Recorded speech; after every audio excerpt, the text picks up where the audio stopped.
Bismillah wa alhamdulillah wa salawat wa salam ala rasulillah wa alihi wa sahbihi wa min wala. Assalamu alaikum wa rahmatullahi wa barakatuh to all of you, dear brothers and sisters. I pray you and your families are well. We're very honored and pleased to have you all with us. We're very excited for this book launch today with Dr. Yusuf Jha from the UAE, one of our great scholars and teachers within ISIP, the International Students of Islamic Psychology. Feel free to use the Zoom chat at all times, dear brothers and sisters. We will be holding you here for about 60 minutes, inshallah. So we hope that you guys will benefit from this book launch. I want to first and foremost thank Sister Nadira and Sister Dania, who are the project managers for our international lecture series, for their tremendous work, and for all of our colleagues giving out of their precious time and building this beautiful movement. May Allah accept it from all of you. And also to all of you, brothers and sisters, for joining all of our initiatives throughout the years. Your contributions as participants and as members are truly important as we build this sohbah and movement together. Jazakallah khairah. So today's book launch will be about Dr. Yusuf's new book, and we're very excited to announce that we will hopefully, by the guidance of Dr. Yusuf, be able to study this book more thoroughly. And we will speak about the new course that we will start during the session, inshallah. So Suluk and the Way of Return, a thematic analysis of Ibn Ajiba's commentary on the Hikam of Ibn Atallah al-Iskandari, rahimullah. All right, Bismillah ar-Rahman ar-Rahim. So essentially, we'll go directly to actually introducing Dr. Yusuf. A little bit about us as ISIP. We try to be an inclusive space designed to connect people with diverse backgrounds interested in Islamic psychology. We aim to disseminate knowledge, share resources, and discuss best practices of Islamic psychology in a free and accessible manner. And we try to be a platform to enable further development of people's personal and professional interests, studies, and understanding of Islamic psychology within their communities and countries of origin.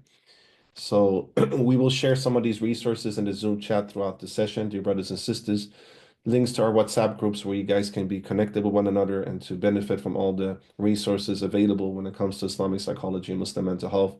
If you want to become a member of ISIP's beautiful movement, feel free to go to our website, www.isip.foundation, where you can also get access to our digital library, many other beneficial resources as well.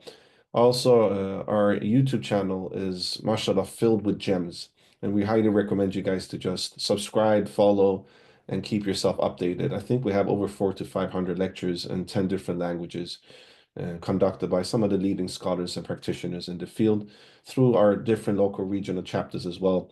ISIB has about 30 local and regional chapters all over the world, dear brothers and sisters. If you're interested to join any of our local chapters, feel free to reach out to us, and we will be more than delighted to add you. If you want to establish a local chapter in your country and we do not have any chapter, feel free to reach out as well. All the details will be shared in the Zoom chat throughout the session. Feel free to also follow us on different social media platforms. We usually have the handle ISIP_global.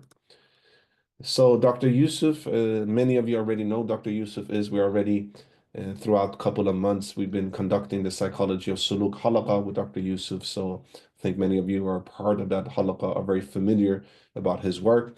Dr. Jha is a specialist in religious sciences. He is also a lecturer at Cambridge Muslim College within the Islamic Psychology Diploma Program. And he is a certified holistic life coach and counselor trained in various trauma counseling modalities. And he provides Islamic psycho-spiritual guidance and coaching to an English-speaking community worldwide. And Dr. Jha's expertise integrates traditional Islamic teachings with contemporary psychological practices, making his sessions and work very instrumental for personal and spiritual growth. And we have had the honor as ISIP, the International Students of Islamic Psychology, to facilitate the Halaqa of Psychology of Sulūk since January 2025. And I know that many of you have really appreciated the Halaqa and the gems that we've been able to learn from Dr. Jha. All right, Doctor, I will actually stop sharing my screen, even though there are some couple of slides here, but I thought that I will instead ask you the questions. So let me just put you, let me pin you as well, Dr. Yusuf, so that everybody can see you. Yes, inshallah. So without any further ado, brothers and sisters, give a round of digital or physical applause if you can to Dr. Yusuf. Doctor, most welcome to the book launch today. We're very excited to really to this is actually your first book that you're publishing, right? Officially, isn't it, Dr. Yusuf? No, I published another book, kind of similar title, but it was more about a joint kind of collection of some of my papers with an institute in Malaysia. So it's called, MashaAllah, yeah, MashaAllah. So the second book with was second as well. book. Yeah, but we never had a book launch, and so this is kind of, and this is my PhD thesis being published. MashaAllah, MashaAllah. Mabruk, Mabruk, congratulations. I know we're all Alhamdulillah. very excited. So, Dr. Yusuf, the floor is yours. Please tell us more about the book and what we can expect reading it and how we can benefit from it, inshallah. Okay, Bismillah ar-Rahman ar-Rahim, Alhamdulillahi Rabbil Alameen, wa sallallahu ala Sayyidina Muhammad wa ala alihi wa sahbihi ajma'in. Um, I'll just start by caveating, I'm not, in my intention here isn't per se promoting the book or anything like that, insofar as I have written the book. So I probably, um, I am keen for people to, if they want to benefit, to know about it, but that's not the main intention here. It's more a case of um, highlighting how this book may be relevant for those who do want to see it as a companion piece to our ongoing lectures in the kind of exploration of the Hikam. And that's where the story kind of begins, because my prior path before I was looking to start a PhD was a bit of a skeptic on the nature of the way theology is studied in the West, in the academy, and so on. And when I finally decided, okay, this could be a path I take in terms of formally doing a PhD at a Western academic institution, I didn't want to study something that was purely for the sake of getting a PhD. And that would be something that would eventually weigh heavy on me, because the average duration of a PhD, it's a lot longer in America, but in the UK, it tends to be about 3 to 4 years. And I couldn't see myself dedicating 3 to 4 years of my time in something that otherwise wouldn't be of something of benefit to me. So I thought I would do the PhD on a commentary on the Hikam, right? So this is where I'd start. Um, and why would I do it on a commentary on the Hikam and not the Hikam itself? Well, because I picked up on the, uh, I think even to this day, it does stand out as the authoritative. There's not been many translations of the Hikam, and we need more. But the first translation in the English language was that done by Victor Dana, which was a PhD, and it was later published. And in that, he basically said that he mentioned that the structure of the Hikam is like a necklace of gems. And then he tried to touch upon what he thought was the underpinning thread that connects the individual gems, being the individual Hikam. So the Hikam, as we're going to be covering in our Psychology of Sulūk series, is a series of 264 aphorisms. Uh, I think have I hung? I think my image seems to have hung on my side. Okay, yeah, 264 aphorisms, four epistles or letters, and then a colloquy, which is kind of an evocative kind of discourse, munajat they call it in Arabic. And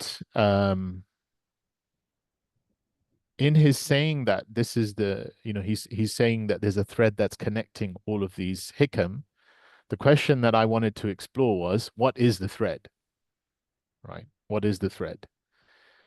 And in our tradition, we have to understand that texts such as the hikam are intended to give burst to a kind of a commentarial tradition which reflects the contemplation on the hikam, which reflects the contemplative fruit as a result of engaging with that core text.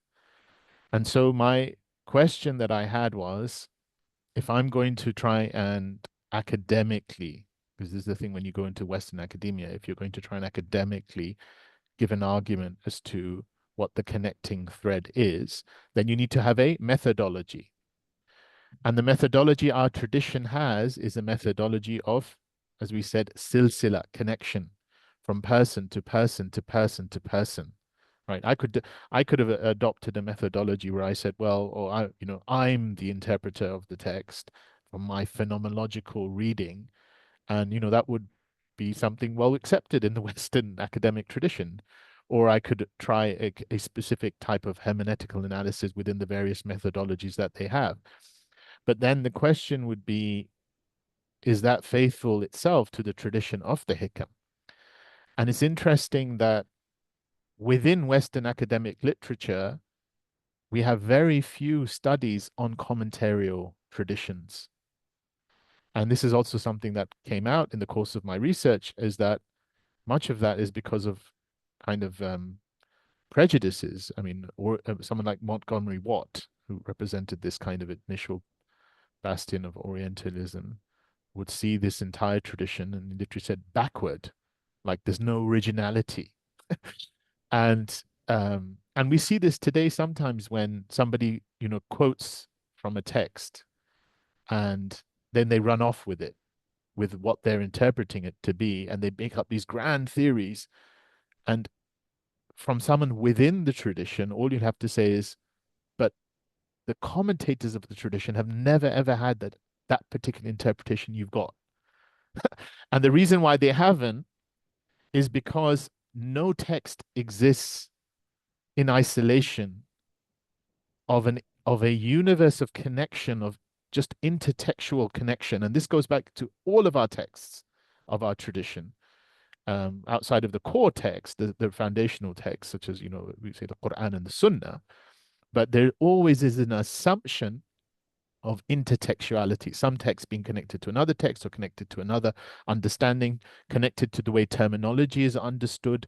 And so this is the importance of a commentarial tradition. And so that's why my thesis was to look at a thematic analysis of what I believed to be the most authoritative commentary on the Hikam.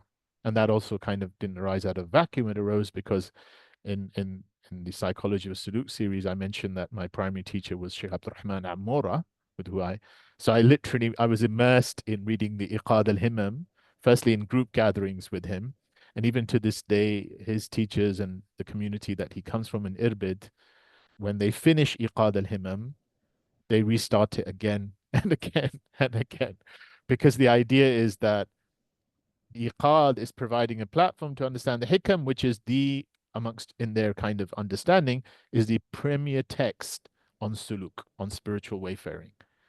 And a lot of this is just reading the Iqad again and again and again. So we say halaqat, reading circles, but these are literal circles where, and alhamdulillah, we live in a world today where through the advent of the internet and YouTube, you sometimes find these circles posted on the net. So you can find some of these Iqad circles, lessons that are happening on the net. And this is still the way a lot of this traditional learning is happening. So Sheikh Abdurrahman literally told me this is the best Hikam, the best commentary on the Hikam from within the Shadili tradition on Suluk. And that affirmation was something that was also affirmed by his teacher, Sheikh Abdurrahman Shahuri, so that he would say that there are two major commentaries on the Hikam. And when we're saying major commentaries, we have to understand the Hikam is probably one of the forms of literature, especially with Islamic Sufism, that has brought about more commentaries than any other form of literature. So if I was just read a little bit from my PhD, even in a recent edition of the Hikam commentary, it lists basically 54 different commentaries by title of book and name of author, listing 7 commentaries for the 15th century of the Common Era, 9 commentaries for the 16th century, 8 commentaries for the 17th century, 7 commentaries for the 18th century, 13 commentaries for the 19th century, and 10 commentaries for the 20th century. And some of you may know one of the most recent commentaries were by Sheikh Saeed Ramadan al-Bouti. And so this commentary tradition is continuing, and there are attempts to provide a commentary tradition in English as well on the Hikam. Um, and I'm not sure if any popular ones have come out, but there's one by Fadlullah al-Hairi, who's a kind of a um, he's a spiritual teacher, and he claims to have he's written a commentary on the Hikam as well. So there in English. So the idea is that this text is meant to um, bring about this kind of commentary, and in all of that, the people who I would see as most authoritative in delineating which are the commentaries to read, especially within the Shali tradition, someone like Sheikh Abdurrahman Shaghuri would narrow it down to two major commentaries. One of them is a smaller version. This is I don't know if you can see it. It's probably yeah, this one. It's called غيث المواهب العلية في شرح الحكمة العطائية, and this is by Ibn Abbad Nafri Randi. And this is one of the, so he says this is the best commentary to read for someone who's in his own methodology has not yet gone on spiritual retreat. He calls it khalwa. But he said after spiritual retreat, this is the book to read, Iqad al-Himam. And then he says, but in reality, there's something in this book for everyone at the beginning, the middle, and the end. And so that's what my primary teacher, Sheikh Abdurrahman Amora, was saying. And I found it across the board with other teachers from the same lineage. So that was my premise. And so that's why I start by doing a thematic analysis of a commentary of the Hikam, because the commentary of the Hikam then allows for the commentator to allude to patterns and to analyze the patterns of the aphorisms themselves. Okay, so that was a long-winded way of saying why I wanted to do this as my PhD. It was basically an excuse to be with the Iqad and in extension with the Hikam. And by the way, my skepticism on Western academia never quite left me, even though I was quite fortunate to have a very good advisor, and I had a very good relationship with him and had a great experience at the University of Nottingham. Very early on, as part of our experience in kind of the Islamic Studies department in the University of Nottingham, just a quick story, we were invited to a conference which was discussing meanings of the Quran, and there were a series of presenters, and not one of them, in their theories of the origins of the Quran, were willing to say it's possibly a revelation. It's possible that the Prophet was actually true in his claims. So, in my kind of early days in Western academia, I got up and I said, well, are you willing to examine this, at least from an academic perspective, that the Prophet, peace and blessings be upon him, was truthful, and this was a revelation? And the presenter didn't like the question, and later on came to me and said, approached me outside of the conference, and he said, "What do you think of Vishnu?" And I was a bit taken aback by the question. And then he said, well, if you're going to go into the idea of God having revealed something, then the question is, which God? Why not Zeus? Why not Vishnu? Why not? And so I said, if you want to analyze it from that perspective, what about the God of ontology, right? There's a book out by a Christian theologian called David Bentley Hart, which is the ontological God, the God of all being, right? And that's just using a term to try and shut up the academics in terms of then they're willing to belittle the idea of God. And the idea that this author posits is that historically, almost irrelevant of terminology and certain concepts, there is a common understanding of the God who's given all being, the ontological God. But what I took from that was, at least in my experience, and I know some people have carved out a very good space in Western academia, and alhamdulillah, and we do need, I think, Muslims to be in this space. But my experience, that I kind of resolved after that post PhD, if Allah allows me to get a PhD, that Right. I would be in more community orientated academic kind of endeavors. So I'm working for a CMC, for example, I teach for CMC. I see that as a more community orientated institution and so on. I think now there's a lot of opportunities through the internet to kind of facilitate learning in a way that you're not constrained by prior paradigms that prevent you from articulating your truths as you otherwise would.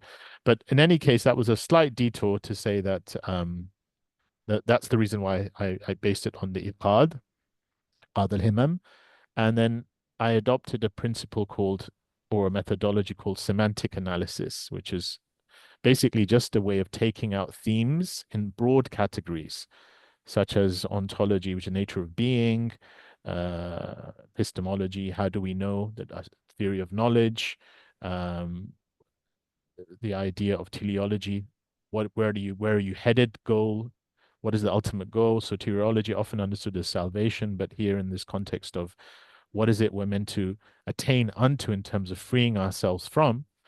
And in all of these broad analytical categories, which were deliberately chosen because they fitted into an overall theme of what I thought suluk is, which is mabda wa ma'ad. Where do you come from and what are you returning to? I then applied this thing called semantic analysis. So maybe I'm going a bit too technical here, but it's basically a theory that was used by Toshiko Uzitsu, who's who was an academic, but he was also a practitioner of Zen Buddhism, and they say also Islamic mysticism. And he said that the way to understand meaning in the course of text, and he wrote a book, I thought God, Man, and the Quran, or something along those lines, of basically taking out themes and positing them almost as forms of opposites, so that you build an entire universe around it, almost like magnets, right? They kind of attract this kind of other words around it.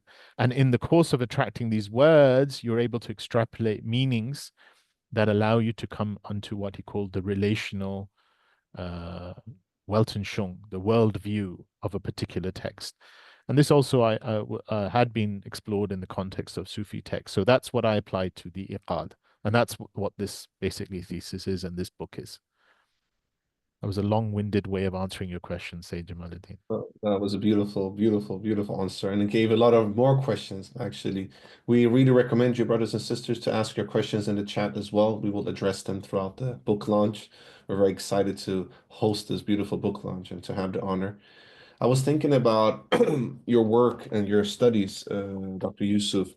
Is there like any certain clusters or perhaps internal groupings of aphorisms in the Hikam that you feel are thematically or spiritually linked, uh, and that we can benefit from both studying it with you, but also generally?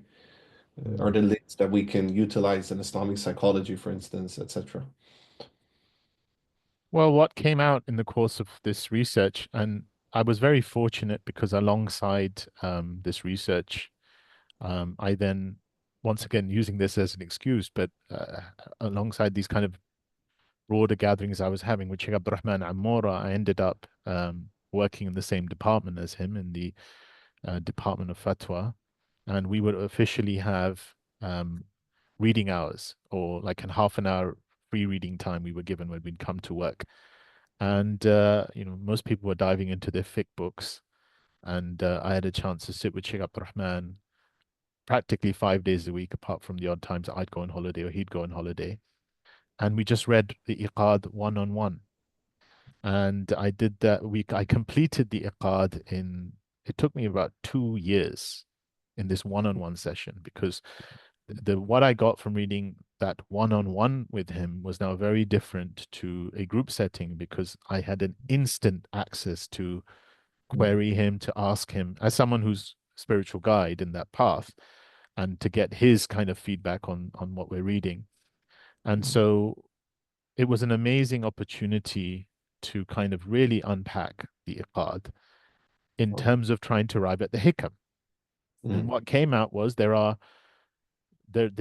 broad themes, and there are deliberate uh, reasons as to why the original author Ibn Ata'illah arranged the Hikam as they are, and that one of those themes is to reflect this motive of the microcosm and the macrocosm, which is mm, that, and this is something very common in Sufism, which is that everything that you see outside in the universe at the level of science, which means everything that's being disclosed to you, has been um, put in you. So you are a microcosmic repository for the macrocosmic signs that you see in the universe.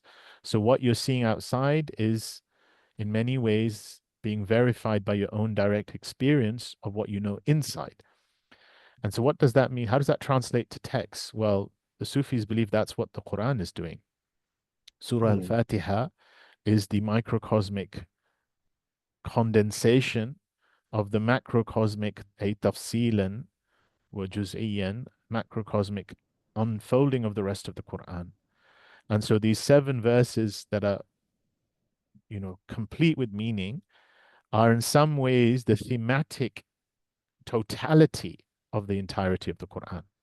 Now, how can you make that statement unless you've got some justification to that? And so someone like Imam Ghazali, for example, in his Jawahir al-Quran, the jewels of the Quran, would give his explanations as to why what that means. And that the way to unfold that is to unfold the themes of Surah Fatiha and then to see how all of the different ayat at some level are connected to one of these themes. And so what came out, and it was very, very interesting for me, was Ibn Ata'illah effectively has made the first 2 chapters. Now, this is also something very interesting because technically the earlier editions or the earliest editions of the Hikam didn't have divisions in chapters. And yet there were divisions because between the aphorisms, a certain segment of aphorisms, there is sometimes a dictation. So Ibn Ata'illah then says, وَقَالَ رَضِيَ اللَّهُ عَنْهُ. So it's being noted by someone who's writing or putting down his hikam, that there's now a shift to another dictating session because it says waqala radiyallahu anhu, and he said, may Allah have mercy upon him. And so that's why some of the hikam that come after the earliest ones then take that phrase and they divided it generally into 25 chapters. So the 264 aphorisms become 25 chapters. And so mm, what came out in my research was that effectively the first 2 chapters are thematic summations or summaries of all of the 264 aphorisms. Now, how that happens, that's what this book is kind of, trying to, that's the argument it makes. And there's a point where I'm doing the thematic analysis in the book. But basically, if a person was to read those first 2 chapters with someone who is, I believe, immersed and grounded within the Hikam tradition, then they would get a large part of what this book is ultimately intending to teach mm, them. That doesn't mean there aren't still benefits in the other aphorisms, in the same way there aren't still benefits in the other surah of the Quran, because mm, they have juz'i benefits, they have specific benefits, and there could be other meanings to be, but in the broader themes, they are somehow connected to those first 7 ayat, and that's the way the Hikam operates. And then he didn't just make the 264 aphorisms a uh, macrocosm to the microcosm of the first 2 chapters, but I also believe he followed that same format in the break. So after the aphorisms comes 4 letters. And in those 4 letters, the first 2 letters are once again the summations of the theme. And then in his munajat, in his colloquy, then he literally breaks them out in kind of at a certain point. The first half is one theme and the second half is another theme. So this came out, and a lot of this stuff is not made explicit yet in the commentary tradition. So I'm kind of in the Western circles, they like this. You go on your limb and you go, what are you contributing that's original? And mm, it wasn't so much my intention to contribute something original, but to come out and say what I felt the scholars are saying. So there are ways Ibn Ajiba says it. Ibn Ajiba, for example, at the end of these chapters, he says, and it would be enough for you to, with regard to this book, to just read this, right? But Mm, he's not saying why. He's not saying why, and he's not going to, using thematic analysis, taking the themes and building that out to say that's why. And so that's kind of the role that I was kind of using. Um, and the goal is that, this methodology also is something that, you know, um, I think one of the questions that some people would have is, well, how is this different to the psychology of Sulūk that we're doing? mm, And the, the psychology of Suluk is us approaching, at least the way I'm intending to approach it, each individual aphorism in each session. And so if you've got 264 weeks in your time to, and I'm encouraging each of us to go through that, because we'll be reading the aphorisms and be reading some of the commentaries a little bit. We can't go into a lot of detail. Um, and then specifically with the psychology, what I'm really hoping, I'm really excited for, is that we have at least a half an hour or a few minutes of some general exploration of, trying to find this language of psychology. Like, what does this resonate with what's out there in the mm, therapeutic realm, in some of the so-called new age spirituality realm, things that have been, become popular forms of discourse, like, this idea of, you know, uh, manifesting things and the power of, one's manifestation and all of these things. So to try and unpack that and to discuss this, and so it's really intended to be an exploration, which is why I did say, I know much of the previous kind of framework was kind of setting it, but as we go into the aphorisms, inshallah, hopefully we'll restart this series soon. I leave that to you, say Jamaluddin, to mention when that is, or likely to be. But then it will be an explorative look at the aphorisms, and obviously there will be some element of me, obviously, because now I've read the Iqad, I've spent time with it, so I have a big bird's eye view, and at certain points I can kind of come in with that. But mm, in terms of this specific book, this is to give you that view and how mm, you arrive at that view. mm. So, it's to save you 264 weeks of, Oh, of and also to potentially, and I think some of the things that came out of my research were deliberately, it showed that the deliberate use of reiteration, of going over and over certain themes again and again, because it's not an intellectual understanding that's actually the goal of these authors. It's mm, actually an unfolding and an undoing of the blocks that prevent us from realizing um, meanings that are intuitive and held within us. And that's also what comes out with when you look at these themes, these analytic categories, and the use of those themes. It's a kind of a, I said the analogy that came to mind was you're in a whirlpool of meanings and you're going mm, round and round and round in concentric circles, but each circle is at a different frequency. It's not the same. It's not mm, like you're just, yeah, it's not like you're just going over the same thing again and again. It's you're mm. going over the same thing again, but you're closer and closer and closer and closer to the source, until when SubhanAllah. you arrive at the source, Mm. you drown in a way that you can't tell where you begin and where it ends. SubhanAllah.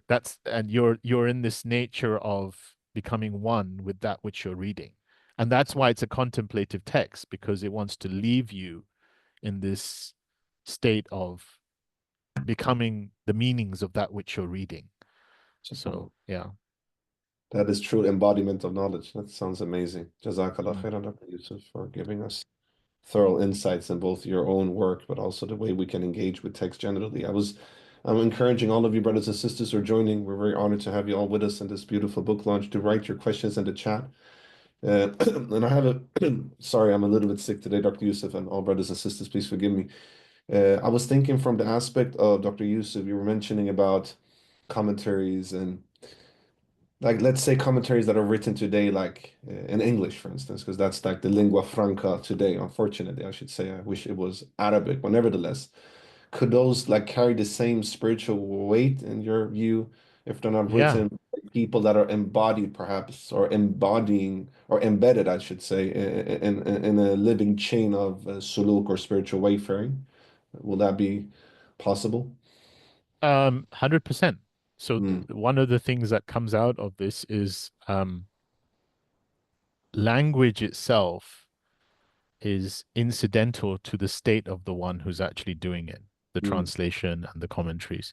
Ibn Ajiba, at the point that he's asked to do a translation, he said he had a lot of taraddud. He had a lot of, his commentary, he had a lot of doubt as to whether he should undertake it. But his own sheikh told him to do it, to author he calls it a medium-sized commentary on the Hikam. Um, and then he said when he was resolved after praying istikhara, and inevitably with a lot of these scholars, they end up having visions of the Prophet sallallahu alaihi wasallam urging them to do these things. And then he said he didn't know where the meanings unfolded from. Like he would just sit and the pen would write and the meanings would come out. And it's almost as if, and that doesn't mean, though, it's interesting. He said, well, he would write the meanings and then afterwards he would build the connections. So it's an interesting one because the meanings are unfolding. So there's this sense of this ilmul laduni, this direct transmission of inspired knowledge. But mm, this inspiration then becomes intertextual because if you see, there are sections when, okay, he's now quoting from Sidi Ahmed Zarruq, or he quote from these forms of poetry that he knows, or he quotes from Ibn Abad Rundi, for example. He's building on previous commentaries, and then there's sections when he'll quote from certain other prevalent Sufi texts. So, did he start off with this kind of understanding of, oh, I'm just going to map out and just build these texts in, or is this download that comes to him, and then afterwards, it's almost like he's connecting other forms of knowledge that is within him to this kind of unfolding. And that's actually what happened. And who's to say that can't happen today in English? It can. I mean, we have certain, I'm still waiting. I mean, I don't want to mention them by names, but there's at least two or three spiritual guides in the English language who have been working on the Hikam, but they haven't quite come out yet with it. And I think part of that is because they're also very mutqinin. They're very, very important. They take a lot of care to make sure things are at a certain standard. And so that entails that things can sometimes get delayed and sometimes things can not be published. But you have sometimes you'll find some independent kind of little commentaries. I mean, Imam Zaid Shakir has a few commentaries on some isolated hikam. Dr. Omar Farooq Abdullah has some commentaries on the isolated hikam. Other people like Sheikh Hamim Keller also have commentaries on some isolated, and I believe some of them have actually been working on that. But to my mind, they haven't yet published complete commentaries. And there was one or two that are out there. I mentioned someone previously. I'm not sure if they're of that caliber of kind of really tapping you into that tradition. But the idea is that I don't think English per se is the barrier.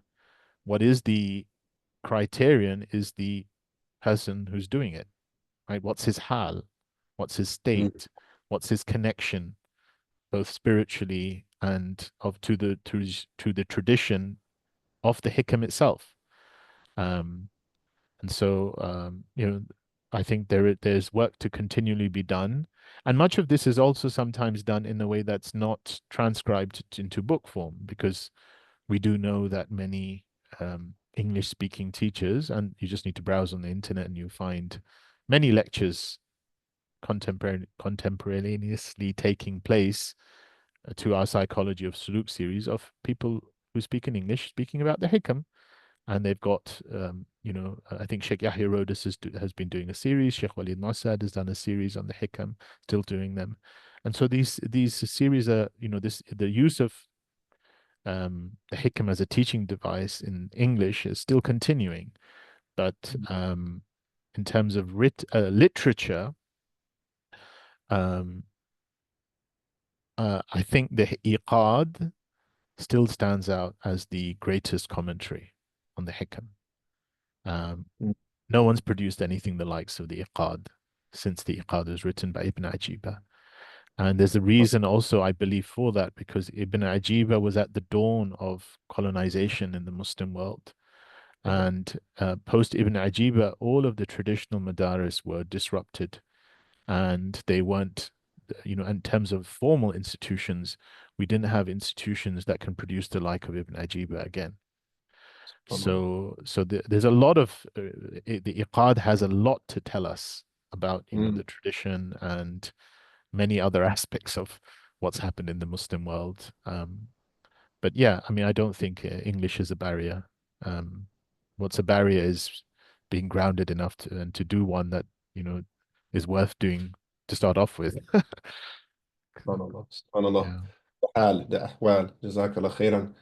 The importance of us also doing our own suluk as a way to engage with studies. Appreciate that. Thank you for also mentioning like the whole colonization of our madaris and our, institutions and the effect on scholarship. Dr. Yusuf, there is some questions in the chat. Okay. I also want you to read a little bit from the book if you don't mind. I'm sure all of our participants and our beloved colleagues and brothers and sisters would love to hear some of your reading of your own work. I'll just address some of the questions first, and then before we end, I would like you to speak a little bit about the new course that we will soon present, inshallah. It's a pilot course, by the way, brothers and sisters, and we want to know more about it. This will be announced shortly soon, and also perhaps its difference with the Psychology of Sulūk Halaqa that we're already conducting with you. So, Emma is asking Dr. Yusuf, will this book be useful for someone who has been struggling to find God currently reading many spiritual texts? The person is still struggling in feeling the presence of God despite reading the Bible and currently reading the Quran. Mm. So there was a bit of an academic discussion prior to, in terms of framing as to why I did the Iqad. But as I said, the real reason why I did the Iqad was because I just wanted to be in the company of the Iqad. And for me, the big, if there's a part of the text that I think, I'm happy for people to read and, outside of methodology and framing, it's in these categories. So in teleology, in ontology, in soteriology, in epistemology, in these broad analytical categories, I basically translated bits of the Iqad that I think, to whatever degree, every translator can only be an approximator. And so my own translations, to the degree of my incapacity, will always fall short of the beauty of the Iqad. But my own supervisor thought they were good. And my some few people who have read the text, proofread the text, my wife felt they were, you know, they had some weight to them. And so I do think that the Iqad and some of, obviously I'm assuming that the question is not a native Arabic speaker. Otherwise, I would say use the book maybe to go to the original Arabic and really experience the original Arabic. But if not, then you can experience some of the translations that I've done in of those sections along those broader themes. And they have a, even in translation, they have a kind of a power, I believe. In the course of writing Iqad al-Himam, I went on a road trip to Morocco, and it was very much unplanned in terms of the broader road trip. And then, so we were visiting various places. We went to Marrakesh first, Imam Jazuli's Maqam, and then we took a road trip down towards uh, Tetuan, and we were going to different places. And along the way, we just through, because it's not easy to find, we ended up finding Ibn Ajiba's Maqam, and we went there. And I was with a group of brothers, and alhamdulillah, it was a very powerful experience for me and the group. And one of the brothers turned to me and said, we're all here because you were meant to be here. You've been invited by Ibn Ajiba, and we just smuggled along. And it was kind of this sense of, because not only did we meet, not only did we go to the maqam, but it was a living descendant of Ibn Ajiba who was a sheikh who was, running the place, who came and he, made dua for us and so on. And I believe, very strongly believe that when your heart is connected to these authors, that there is a type of communion and transmission that happens.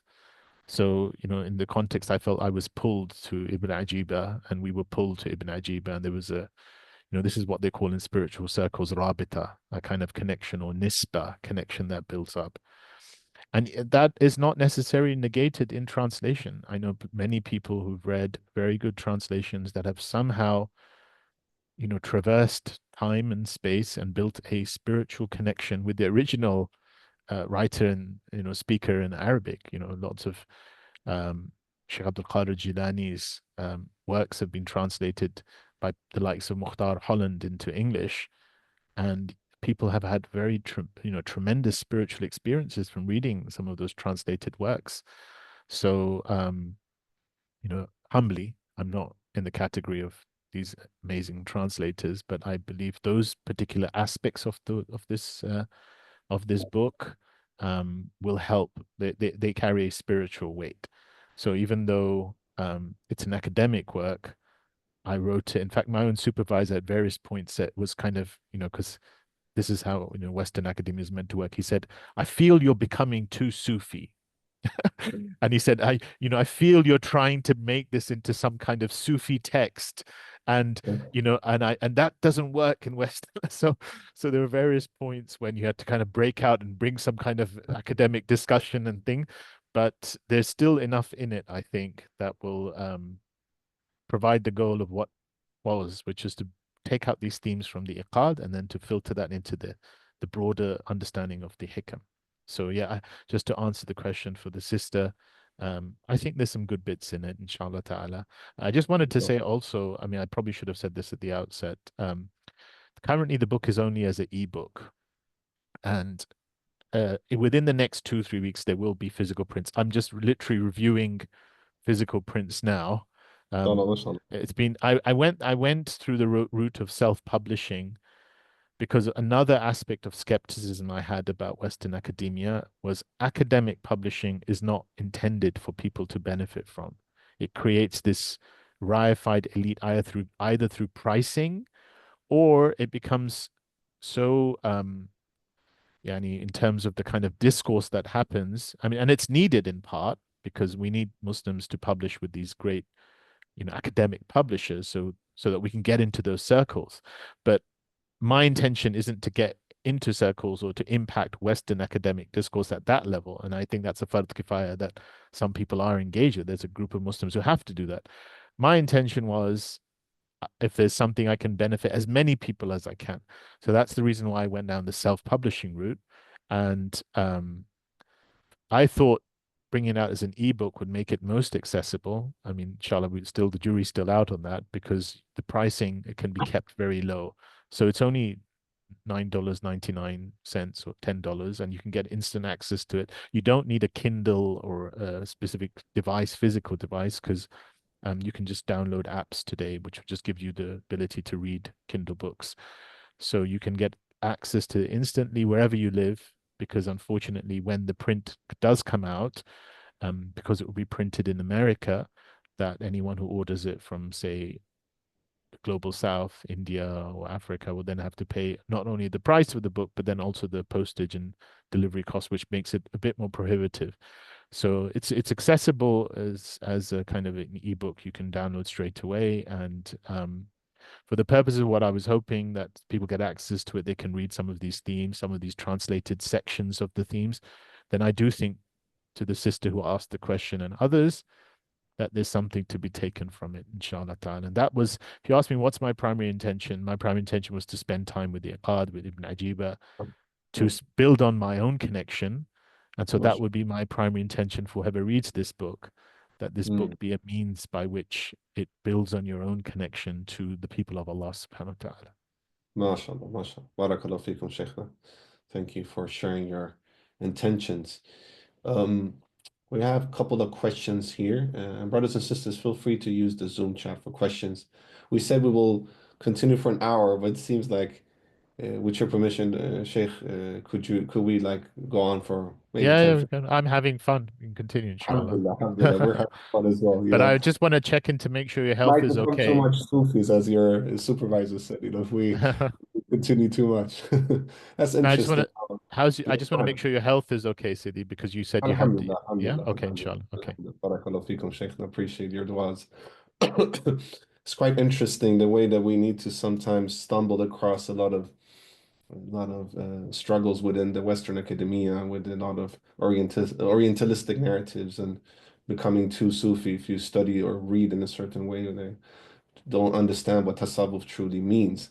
Nevertheless, Shaykhna, Brother Bilal, our beloved Brother Bilal, he's excited of the physical hard copy of the book. I think I agree on that. It's always a different feeling when you read physical books, even though I Mm. understand your intention, Dr. Yusuf, that you want it to be accessible. And that is the whole intention of ISIP as well, that we want Mm. resources to be accessible. Now, his question, Brother Bilal, is, and perhaps after this question, we might go to reading some parts of the book with you, Sheikh, if you don't Okay. mind. All right. What's the epistemological framework that must be held for people to follow this thematic analysis? Well, before I answer that, just maybe this was we did a book launch a bit too soon because we should have waited for the physical prints to come out too. But inshallah, hopefully this will be recorded and at some point they should come out in the next few weeks. It's just some final touches to make sure the physical prints kind of everything's in its correct place. So hopefully there can be some announcements made or wherever so that people who are interested can follow up and get the physical prints or just keep checking the same link. Um, well, the epistemological framework is, as I said, in Western discourse, you can't just say you're approaching a text. You have to give your methodology and you have to give your hermeneutics, which is the way by which you understand that particular text. And so my thing was, I said up front, was I used a commentary, which is the Iqad, and then I did what's known as a semantic analysis or thematic analysis on the Iqad. And specifically, this is a method that was devised by Toshiko Ozitsu, and it is taking these kind of polarities of meaning under broad categories and then just literally mining the text and building these kind of themes alongside it. So you let the text now speak for itself. You're not imposing, you're using these broad categories to then just mine the text. And then when you come across these sections, then you kind of weave them together. And so you'll see that in the course of the text, that you'll see how that happens with the themes of teleology and so on, and ontology, soteriology, and epistemology. And then I frame that. I specifically chose these four analytical categories because I believe that they best fit Suluk. So it's not that this is a definitive method or now I've arrived at some great thing, let me just copyright it. It's just a point of, you have to outline what your methodology is.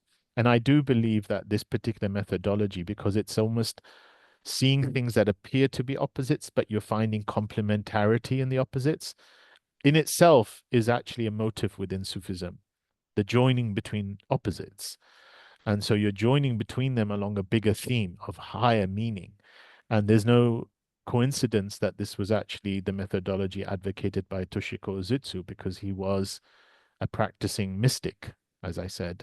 He was someone who was formerly a Zen Buddhist, and there's a ikhtilaf, did he become Muslim formally or not? But he definitely, um, intellectually and spiritually, he actually taught Sufi texts in Tehran for many years and very, very deep level Sufi texts. And he was the teacher of people like William Chittick.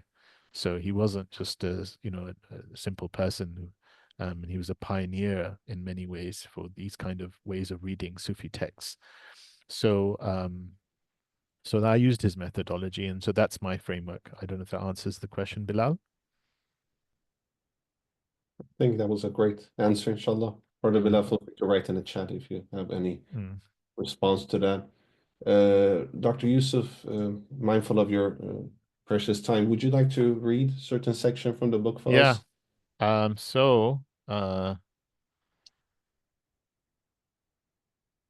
Okay, well, my mind has literally gone to this section, which is a bit of a SubhanAllah.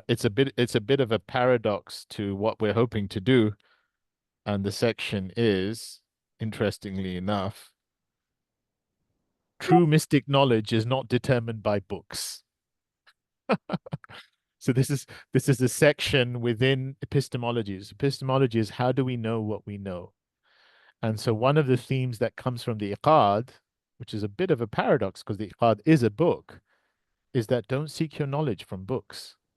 Mm, Now, how is that understood? And one of the things Ibn Ajiba actually quotes. So let me just read, some of my analysis, and then I'll read some of the quotes in it. So the section is, true mystic knowledge is not determined by books.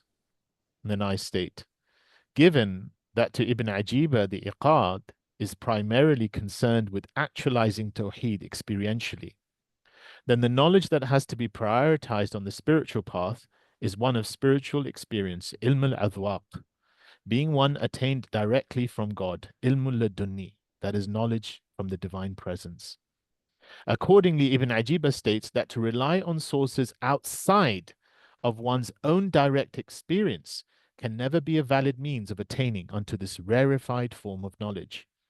In this regard, he notes that whilst it is natural for people to understand and articulate things based on the perspective that God has destined for them, very few perspectives are summative enough to encompass the entirety of spiritual experience. He also notes that often what is written in books is specific to the experience of the author, and reading too many books can actually weaken spiritual aspiration because the mm, nature of such knowledge is that it gives the illusion of acquisition, whereas mm, the impotence to realize such knowledge for oneself still remains. And so he states, and this is one of the points where I translate from Ibn Ajiba, this is from the Iqad al-Himam in the version that I'm using, page 388. He states, if you wish that experiential knowledge, ilm al-adwaq, be expanded for you, then cut away from yourself mere book knowledge. For the longer you remain dependent on the treasure of another, you will not dig unto your own treasure ever. So, desist reading mere topics and instead be needy of God, and the gifts from God shall come unto you. And then he quotes from this verse of the Quran, إِنَّمَا الصَّدَقَاتُ لِلْفُقَرَاءِ. Indeed, charitable expenditures are only for the poor and the needy. So if you wish that the spiritual gifts be facilitated for you, then make true your neediness and poverty of God. Right? So that's mm. a little extract from Ibn Ajiba, SubhanAllah. and maybe that suffices for the purpose of this, Wow. because these are kind of the paradoxical things that come in this, because he's, even though he's writing and he's having Mm, this, he's trying mm, to transmit something, mm, right? MashaAllah. It just reminded me of when Rumi encounters Shams Tabrizi for the first time, and that Shams just throws Rumi's books into the water and says, "You don't need Right, it." So, right, what something of this part that you read from your book, it reminded me of that interaction, and that knowledge is what is knowledge? Is it how do you realize knowledge? How do you come to right, that realization? That's such an important and profound part of Rumi's path towards writing the Misnavi. He mm, became Rumi after that interaction, in a sense. mm, Also being in khalwa with his sheikh Shams for months just to have that connection with his teacher, which mm, was that rabata that you spoke about. mm, Subhanallah, Jazakallah khairan, Dr. Yusuf. mm. Alhamdulillah Just Rabbil on Alamin. that point, just on Yeah, that yeah, point, Sayyid Jamaluddin, it's also, this is also a part of this book that we do analyze Ibn Ajiba's life. So the mm, life is not separate to his text, and his life actually bears testimony to this, because he was an amazing scholar of the outward. But mm, he says, and explicitly, he says that, and even though he'd read the Hikam very early on, and there were certain points of transformation, he enters the spiritual path very late. He enters it in close to his 50s. mm, And the way he does it is not through some spiritual expository of the Sheikh. It's actually Sheikh Bouzidi grabs him in a public gathering and thrusts him into this, they call it Majlis Sistemat, this evocative recitations and, oh, audition. And, that's his entering into the spiritual path. And then the teacher asks him, what have you studied? And he said, oh, I've studied this. And what have you studied this over? And he says, all of this is exterior knowledge. yeah, Now we come to the interior. And his subhanallah. interior path, a lot of it is actually breaking the conditioning of him Mm, thinking himself as a scholar, mm, to allow for the flowering of this light of knowledge that he has. And that's why in his biography, where he lists a lot of the books he's read or he was writing, there's a whole section of books that are left incomplete. And so one of the inferences I take from that is this is his transition phase. And so he just leaves all of these exoteric works. He's been writing commentaries on this and commentaries on that and he just leaves them, and then he goes into this esoteric phase where then he's now, writing commentaries on Umar ibn Farid and some of the works of some of the Sufis, and also Iqad al-Himam, his own commentary comes during that phase. And much of what he's doing at this phase is just this kind of spiritual wandering called siyasa. They used to wander around the countryside of Morocco, just calling people to Allah. So it's his life is almost like it mirrors what he's saying because he lived it, right? And this is actually part of how, when we immerse ourselves in these traditions, then in many ways we're also immersing ourselves in their lived understandings of these traditions. So yeah, SubhanAllah. and and what a So much. difference it would be if you were doing this, as part of a module at a Western academic university, where your readings for this week, and there's still benefits to be had, but you're not in that immersion. So yeah. Mm, mm. What a beautiful statement. MashaAllah, MashaAllah. Jazakallah khairan, Dr. Yusuf. So many great questions from our beloved brothers and sisters as well. Thank you, all dear participants. I'm going to take one or more of the questions, and then perhaps, Dr. Yusuf, with your permission, we can just end by speaking about the new course a little bit and the differences Okay. between the new course with what we're currently doing with the Psychology of Sulūk Halaqa. Dear Sister Dani and Sister Nadira, if you guys can just share the link to the Psychology of Sulūk and the Islamic Psychology Group again. I shared a couple of times. Brothers and sisters who are joining today, many of you are our dear colleagues and members that join often, so you guys are already part of the groups. For all of you who are new, most welcome. This is a book launch of Dr. Yusuf's latest book, and inshallah, we are conducting a halaqa with Dr. Yusuf. We used to do it every Wednesday. We might change it to Tuesday. We will announce that within a couple of days in the chat. We will start again in 2 weeks, brothers and sisters. So if you're part of the Psychology of Sulūk WhatsApp group, stay tuned. For all of you who are not part of the group, feel free to join. And my dear colleague, Sister Dani and Sister Nadira will share the links, inshallah. Dr. Yusuf, actually, a lot of questions with regards to what to benefit from the reading. Zaki, Brother Zaki is writing, Bismillah, thank you, Dr. Yusuf. May Allah subhanahu wa ta'ala always guide and give you barakah. I just want to ask a quite general question, if I may. According to your view, to what extent that we could say that the totality of Islamic psychology is the tasawwuf in itself and vice versa? Or in another way, could we scientifize tasawwuf also in modern method way? Jazakallah khairan. And I actually want to add to that question because there is a discussion. I just came back from Germany, actually. I Mm. was there for 1 week. Alhamdulillah. Honored to be in this beautiful country, Germany, hosted by so many beautiful colleagues. Nevertheless, that was also a question that came about in many of our majalis and venues that we're visiting, that is really Islamic psychology, quote to quote, a watered down tasawwuf. And I mean it watered down, not that it's watered down, but yeah, that's the way that some framed it. So yeah, just to add to Brother Zaki's question, any reflections about that, Mm. Doctor? Well, this comes down to some kind of misunderstandings in some places, and also of terminology in some ways. So, Hmm. in a broad sense, what is psychology? Psychology is a study of the self, right? That's what the psyche means: the self, the soul. And to think that tasawwuf is anything other than that is also wrong, because tasawwuf is a discipline that experientially, and of course it has a discourse as well, is all about knowing who you really are, knowing what the ruh really is in the point of experience. And so, yes, in a broad sense, we'd say the totality of Islamic psychology is encompassed by tasawwuf, of course. But how does that translate to the project of Islamic psychology? What do you mean the project of Islamic psychology? In this understanding of psychology, the study of the self, there's obviously been, and we're all subjects to it because this is the nature of discourse. There's been a type of discourse on how Western civilization primarily, because this is how mainstream psychology evolves through different forces of psychology, on how they understand the nature of selfhood. And then in that now, there are various paradigms. So to the broad, in most mainstream circles, they relegate the spiritual or to a kind of not necessarily that which is studied, of course, but to a degree, maybe you can discuss some degree of spiritual states or states of consciousness.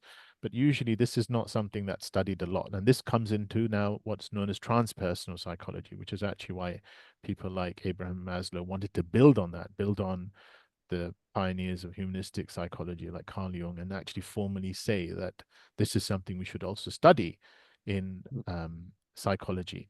But even though we can say as a broad statement, yeah, tasawwuf is psychology, but someone has to mine this stuff. Someone has to look into our tasawwuf tradition. Someone then has to say, well, how is this relevant now in a discourse that can be cross-cultural?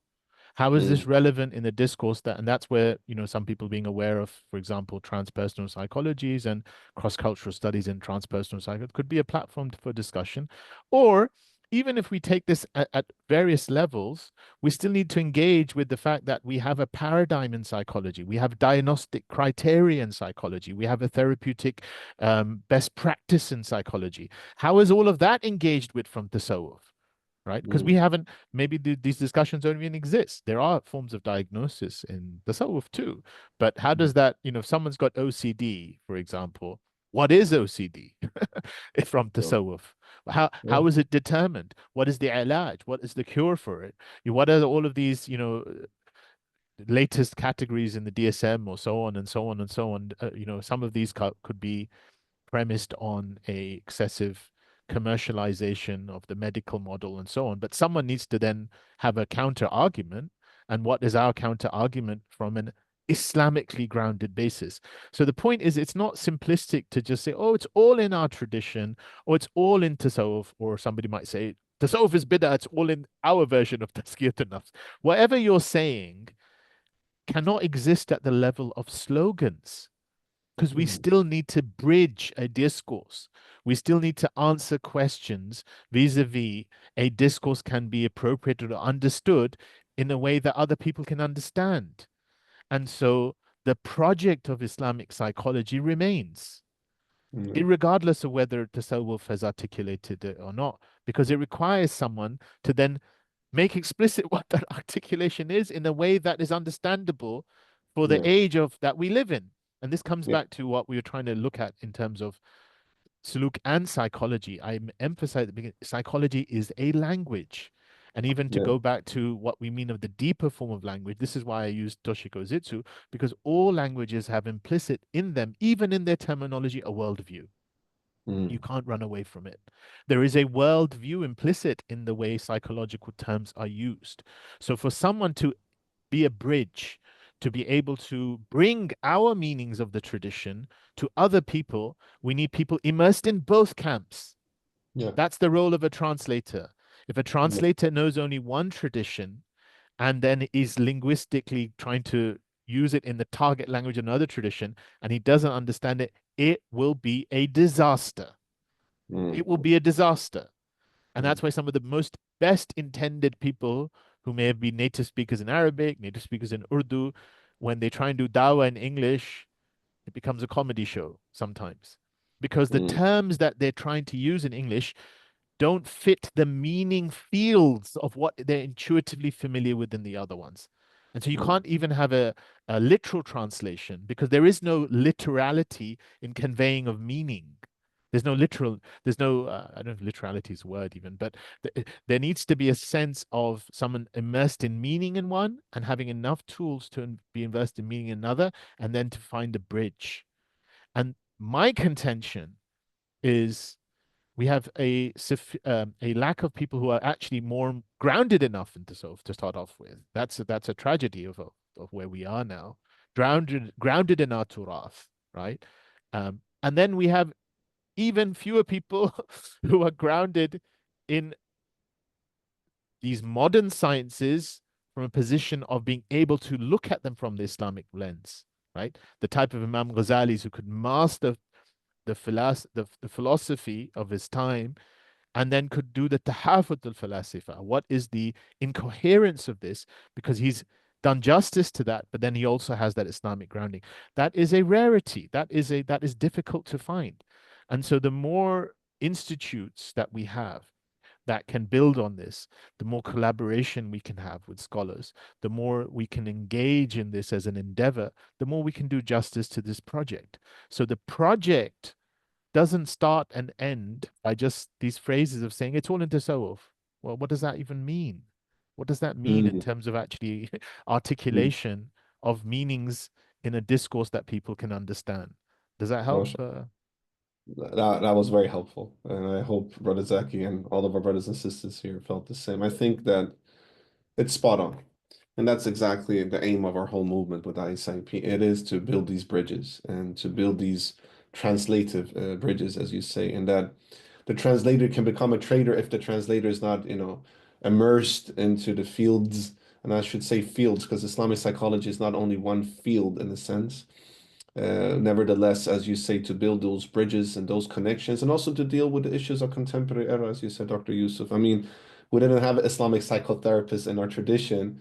That was probably the tasawwuf sheikh, or the murabbi or the murshid, or I mean, in the Ottoman era, all families have a murshid, a family murshid. That was quite Mhm. common. And then with colonization and nationalization and all these And trauma and the trauma we're trauma. suffering from, modern Yeah, day trauma, disseminate. And then exactly. you've got scholars who may not be trained in this.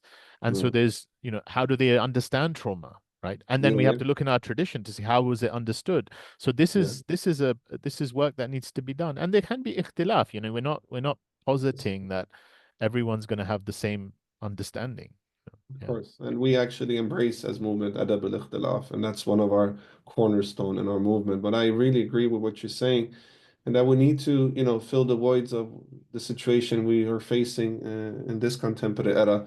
The way that we were trained to understand what is an Islamic psychotherapist in CMC when we studied there with you and other of our amazing teachers, but also in other programs as well as we're the companion, we're that rafiq, that khalil, that middle ground. We're not the tabib because we're not the physician, but we're not the tasawwuf sheikh either because we are not on that level. But we're in the middle ground trying to help, our clients and our fellow human beings in their healing trajectory. And ultimately, as you say, all healing comes from Allah subhanahu wa ta'ala. And what can we learn from our tradition? Alhamdulillah, inshallah, our joint publication will be published soon so that we at least can share Inshallah. what we did together with Sister Fatima. We wrote an article, brothers and sisters, that will be published soon in the International Journal for Muslim Mental Health. So we will share that as soon as possible in our groups as well. Dr. Yusuf, thank you so much as always for sharing and for giving out of your precious time. I think I can speak for the behalf of all of our colleagues, all of our amazing brothers and sisters in the venue today that we really benefit from the way that you conceptualize things. You make a lot of the knowledge that you disseminate to us very digestible, and it's easier for us as your students to relate to it. And as many of us are mental professionals and students of knowledge, we appreciate that a lot. And we would like you to continue your journey as a scholar and also to write more books. Way of Return is the theme, and we're not going to announce it today, but we're working on some things together, Dr. Yusuf and the ISIP together. We're working on establishing some new initiatives. So stay tuned, brothers and sisters. Within a couple of months, we will announce a new initiative that we will establish, inshallah. And I think you guys will be very excited to join and to benefit from it. But that's in a couple of months, so we're just giving some teasers right now. Inshallah, we will give more information soon. But one thing that we can announce today, actually, and Dr. Yusuf, I want you to speak a little bit more about it. We're gonna now, within a couple of weeks, announce a new course with Dr. Yusuf, inshallah. This course will be more, as I understand, and Dr. Yusuf, please communicate more. It will be quite different than the Psychology of Sulūk. So Mm. I wanted to ask you about this new course, and then we will give more details of how people can Mhm. join. Um, so essentially, it's a new course on the thematic analysis of the iqad, right? Yeah. And what you've been speaking about today. So, Dr. Yusuf, how does this course differ in its aims, perhaps, and it's also in its structure with the psychology of Suluk Halaqa that we're already Mhm. conducting? So as I said previously, so every psychology of Huluk, this psychology of Suluk Halaqa that we'll be doing, this is my intention, we'll we'll read one aphorism, we'll have some degree of, and I think that's important, some degree of connection to the commentary or tradition, and I'll primarily try and read something from either Ibn Ajiba's Iqad or Ibn Abad al-Rundi's kind of commentary, and then we'll open it up for exploration. And we'll do that with every one of the aphorisms, and I'm really looking forward to that because I think that'll be really exciting. The course, which will be another course, inshallah ta'ala, structured around this book, the book that we're discussing today, the Suluk and the Way of Return, is more structured in this immersion in kind of the things we've been discussed, this overall thematic view. And effectively, the course is going to be structured around my book. So we'll be, maybe dedicating a class to each of the chapters, and it won't be exploratory in the sense of the Psychology of Sulūk sessions, but it will be exploratory in the sense that we'll be looking at these things and we'll have some discussion about them. But the goal is to convey, in once again, alongside the reading of this text, what was the intention of this kind of macro view of understanding the broader themes ultimately of the Hikam. Like what is that thread that connects all of the aphorisms, so that you leave the course with this broad understanding of the connecting thread. And that will be mutually reinforcing because, it's what gives me a lot of my um, um, input whenever I'm teaching on the Hikam, because I've been through this.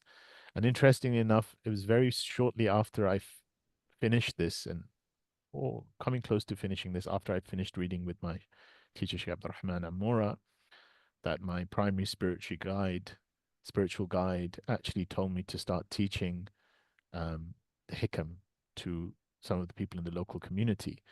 And I didn't even tell him that. And when I'd actually been through this, and I didn't tell him I'm doing a PhD on it. I didn't tell him I've studied this with a teacher over 2.5 years and he's given me permission. I didn't say any of it, but and then when I started, he said, I want people to know the difference of what it means to study with someone who has a connection through a sanad and idhan than otherwise. And it was Mashallah. just, he just purely did that.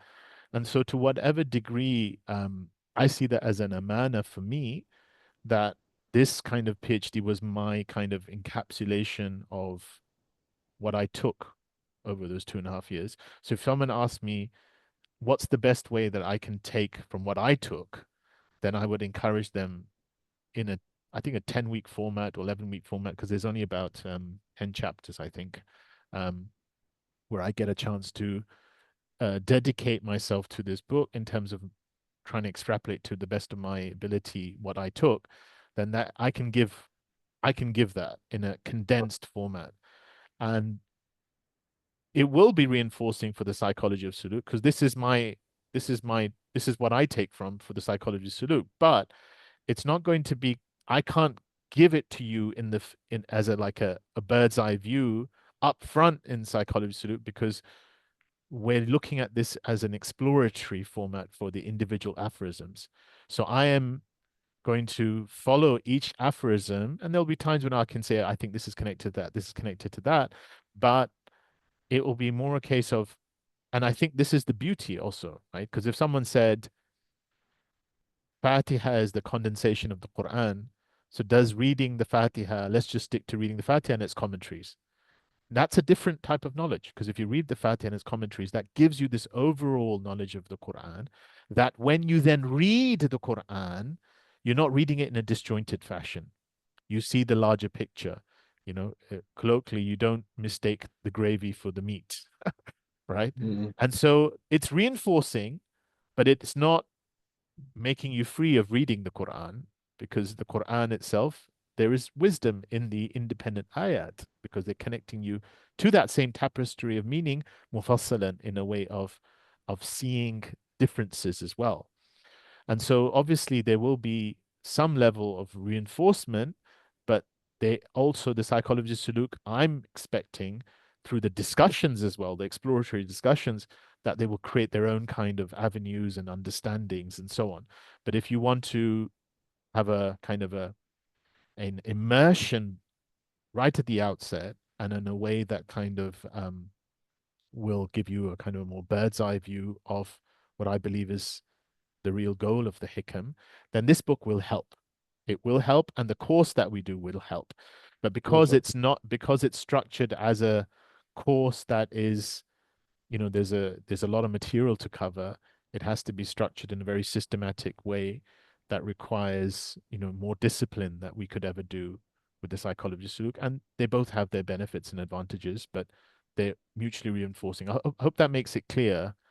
It makes fully clear. Yeah, MashaAllah. Allahumma barik. Allahumma barik. Jazakallah khairan. MashaAllah. So, brothers and sisters, we're very honored to announce this pilot course with Dr. Yusuf. It will be a little bit different approach compared to the Psychology of Sulūk. So, the Psychology of Sulūk will be an ongoing halaqa once a week. We will restart in 2 weeks. We will announce all the information through all of our social media handles, newsletter, our WhatsApp groups, and also the Psychology of Sulūk Halaqa WhatsApp group as well. So stay tuned, brothers and sisters. With regards to the new course, it will be also announced within a couple of weeks. It's going to be more thorough reading and it's going to be a course. So it's not just a halaqa. So it will be a different structure and we will announce that as well as soon as possible. Barakallah fikum, Shaykhna. We're very honored حياكم إن شاء to الله host you for حياكم. this. I hope uh, that all of our brothers and sisters, you all benefited listening to Dr. Yusuf speaking about his new book. Please support Dr. Yusuf by buying the book, purchase the book. We will share the link again throughout all of our platforms. And as soon as the hard copy is out there, then buy the hard copy. If not, buy إن the شاء الله. copy, inshallah. And the course will, alhamdulillah, that we will conduct within a couple of weeks. You guys will be able to study the book with Dr. Yusuf as well, which is always a blessing to read the book with the author of a book. I personally had the honor to do that with several books, and it's really beneficial to read the book with the author. Any final remarks from you, Dr. Yusuf, before we wrap up the book launch? No, I'd just like to say thank you to you personally, to the ISIP team. It's an honor for me. I mean, one of the reasons why, alhamdulillah, my teachers, or my teacher encouraged me to collaborate with you. And I'm also honored for this course to come out through you, this other course, because I think, a lot of the intentions that I have with this course and with the material, I think there's a lot of consistency across the ISIP team. So I want to encourage everyone also who's listening to support this institution, to support some of the intentions that are behind this institution. It's obviously operating on this platform of trying to make Islamic psychology accessible, but behind that, there's a broader intention of supporting the ummah and making knowledge a means of revival. And these are some of the things we're hoping to do here, inshallah ta'ala. May Allah subhanahu wa ta'ala bless you all. May Allah subhanahu wa ta'ala connect us all in our hearts. May Allah subhanahu wa ta'ala make things easy for the ummah of the Prophet sallallahu alaihi wasallam. May He remove hardships wheresoever they be. May He give Muslims relief from difficulties wheresoever they be. وما ذلك على الله بعزيز والحمد لله رب العالمين وصلى الله على سيدنا محمد وعلى آله وصحبه وسلم. الفاتحة. فاتحة بسم الله الرحمن الرحيم رب العالمين الرحمن الرحيم مالك يوم Barakallahu fikum, Dr. Yusuf. We're الدين. connected. وإياكم Our joint وإياكم teacher. I'm so glad that our شاء teacher connected us, and I'm glad that our الحمد teacher لله. blessed our gatherings and blessed our way of working together. Alhamdulillah Rabbil Alameen. As your student, I'm honored to be with you, and I'm honored also that our teacher has blessed our connection. And may Allah Allah. preserve our teachers and all of our shuyukh. And I'm so glad that you mentioned our beautiful Shaykh and teacher. And alhamdulillah, brothers and sisters, we are here to support all of our scholars like Dr. Yusuf as a movement. We're here to support all of you as students or mental health professionals. We work, as Dr. Yusuf said, with revival of Islamic psychology, but beyond as well. It's about reviving the notion of ummah and also to build the sohbah. So we are very honored to have all of our brothers and sisters doing an amazing work on a daily basis. And I want to thank particularly today Sister Nadira, Sister Dania, and Sister Fatima, who's also one of the co-founders of ISIP, for your pioneering work. Sister Mediha, who always does all designs, and to all of our brothers and sisters who joins all of our initiative, all of our brothers and sisters in our local and regional chapters, all of our brothers and sisters who are organizing this movement. We will not be here without your pioneering work. So thank you so much. And please stay tuned because this course with Dr. Yusuf is actually a new initiative in ISIP. We're taking our movement to the next level by doing more courses and and programs, this is one of the first programs that we will announce. And we will do a lot of these things moving forward because our international lecture series is just to taste a bit of the knowledge that our scholars and teachers have. Now we want to ground ourselves in the knowledge. And to do that, we need to study with them consistently, which also Dr. Yusuf referred to. So stay tuned, brothers and sisters. I want to first and foremost ask for forgiveness for any of my shortcomings. And inshallah, we'll see each other soon again. Barakallahu fikum. Inshallah. Dr. Wa Yusuf, iyaakum. thank you so much for giving out of your precious time. Thank you. No, Inshallah. thank you again. Thank you. Inshallah. We're so Yeah. proud of your book, and we know that this will be something that we will benefit. So thank you Inshallah. from all of us for the pioneering work you're doing, Dr. Yusuf. We're very indebted Inshallah. to you. Everybody's writing beautiful things to you in the chat. They're thanking you, Alhamdulillah. No, they're I'm appreciating you, seeing they're it, loving mashallah. you. MashaAllah.